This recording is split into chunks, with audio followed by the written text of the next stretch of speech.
Hello YouTube, Craft here.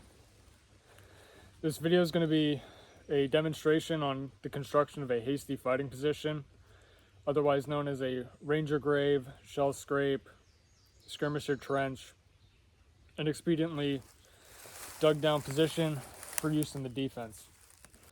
So the first principle we're going to go over is site selection. So you want to select a position that is covered and concealed to begin with, that offers you a good field of fire. So if we're in a wood line and there's an open field, as there is over there, you would construct your fighting position 15 to 20 meters back into the wood line so that you have an excellent field of fire into the engagement area, whilst yourself are covered and concealed. For the purpose of this video, I'm going to construct the fighting position here. It's just the space I have available. It's relatively flat.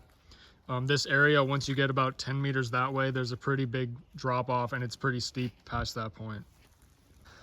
So now that we've selected our site, we now have to trace out what we're going to actually dig. So you're always going to have a rifle with you, so that's what you're going to use to measure it. So I'm going to use 1 rifle wide and 2.5 rifles long. That is what I deem necessary to fit my full body into the fighting position. Here's what we have after half an hour. You can see I'm displacing the dirt to the right and left. These will become parapets, which are going to protect you from grazing fire. In front, you want it deep enough so when you duck down, your head down, you're completely level with the ground, or even below it. So here's what we have after an hour. See, I have the trench dug to full depth, or the fighting position to full depth. 10 to 12 inches. I find that's enough for me. If I'm wearing more equipment on my chest and I need to get lower to the ground, obviously, then dig it deeper. Or you can sort of contour the bottom to whatever you're wearing or whatever you have with you. I would prefer it go back about that much farther. That way I can get the pack and have enough room for my feet.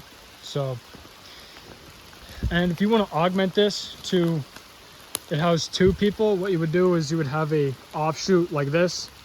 It would be identical to this one, but you would have your feet touching. That's one of the ways you're going to be able to communicate. So it's either you could like grab their ankles or something, but they're going to be fighting in this position and they're going to have, you know, sectors that are sort of overlapping with yours, but they're just going to be offset maybe 30 degrees. But your feet are going to be touching, and that's how you're going to communicate. Here's the position fully dug. At the front, I have 2 fire sticks. That's going to mark my field of fire in this area. So I have my sector of fire, my cover. Now I'm going to conceal this as best I can. Obviously, from above, it's just going to look like a hole in the ground.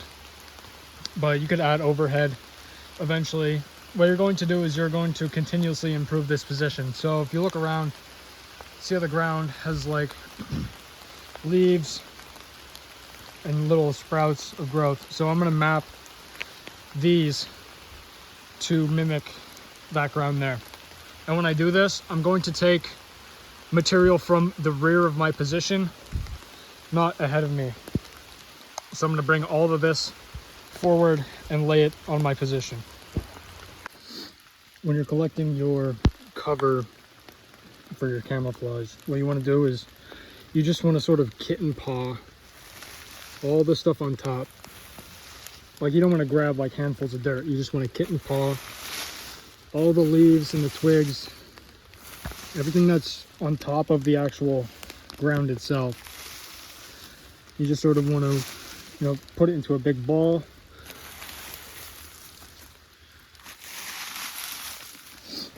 And you grab this with both hands and then you blanket it over top of your position. So here's the position, about halfway camouflaged, just with the pine needles and leaves, the dead stuff that lies on the floor. To add green into this, I'm going to use a technique that involves the E-tool, where I'm going to find a patch that's similar to this back there. I'm going to graft it and then transplant it on top of these 2 mounds. So here's a patch of green that's pretty similar to my position forward over there. See a lot of have a lot of these horseshoe leaves. There's some 5 pentagon leaves, but for the most part you want to match the greenery. So I want to take this. What I'm going to do is take my E-tool and I'm going to cut a square, maybe like a foot, a square foot. I'm going to cut it out maybe 6 inches deep, and then I'm going to roll it like a blanket. And this works for grass very well. It's primarily used for transplanting grass, but it'll work in this case because these plants have, you know, tiny little root systems that all interconnect.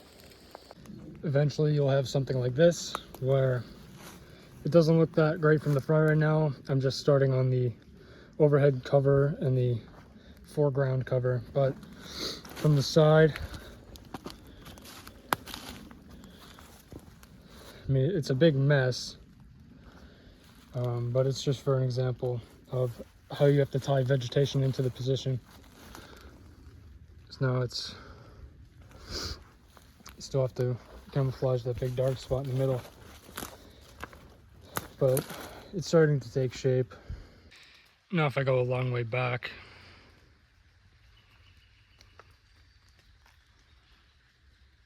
position isn't that visible. It is right there. So now once you're ready to occupy the position, this should have been done already, but since you have foliage to your left and right, you have to be there to fill in the middle ground. So now we're going to go and individually camouflage my head and shoulders with my headgear here. A Viper hood would work. Viper hood would be better. You get more of your silhouette broken up, but the headgear is just going to serve for example purposes. Here's the finished result of my soft cover with vegetation put in. So now I'm going to occupy the position.